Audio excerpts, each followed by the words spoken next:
Hello hi welcome to civil service simplifier. നമുക്കറിയാം നമ്മുടെ രാജ്യത്ത് പെൺകുട്ടികളെ പഠിക്കാൻ അയക്കുന്നത് വളരെ കുറവാണ്. അതും ഹയർ സ്റ്റഡീസിനാണെങ്കിൽ അതിലും കുറവാണ്. കാരണം പെട്ടെന്ന് കല്യാണം കഴിപ്പിച്ച് വിടുകയാണ് പതിവ്. എന്നാൽ ഒരു പെൺകുട്ടിക്ക് പഠിക്കണമെന്ന് ആഗ്രഹമുണ്ടെങ്കിൽ അതിനു വേണ്ടിയിട്ടുള്ള ആ എഡ്യൂക്കേഷന് വേണ്ടിയിട്ടുള്ള ഫണ്ട് പാരന്റ്സ് നൽകണമെന്നുള്ളത് ഈ പെൺകുട്ടിയുടെ ഫണ്ടമെന്റൽ മൗലിക അവകാശം ആണോ എന്നാണ് ഇന്നത്തെ വീഡിയോയിൽ നമ്മൾ ഡിസ്കസ് ചെയ്യുന്നത്. നമുക്ക് വീഡിയോയിലേക്ക് പോവാം. സുപ്രീം കോടതിയിൽ പുതിയൊരു കേസ് വന്നിട്ടുണ്ടായിരുന്നു. അതിന്റെ വേർഡിക്റ്റ് സുപ്രീം കോടതി പറഞ്ഞിട്ടുള്ളത് എഡ്യൂക്കേഷന് വേണ്ടിയിട്ടുള്ള ഫണ്ട് നൽകണം എന്നുള്ളത് പാരന്റ്സിന്റെ ഉത്തരവാദിത്തവും അതേസമയം ഈ പെൺകുട്ടിയുടെ ഫണ്ടമെന്റൽ റൈറ്റും ആണെന്നാണ് സുപ്രീം കോടതി പറഞ്ഞത്. എന്നാൽ സുപ്രീം കോടതി ഇതിനോടൊപ്പം തന്നെ ഒരു കാര്യം കൂടി പറഞ്ഞിട്ടുണ്ട്.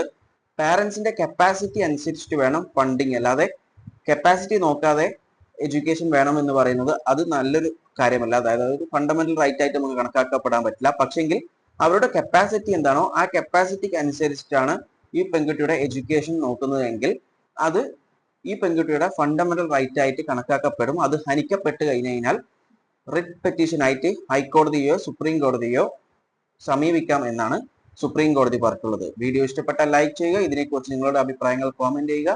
And thanks for watching me and stay tune for another video. Okay, thank you.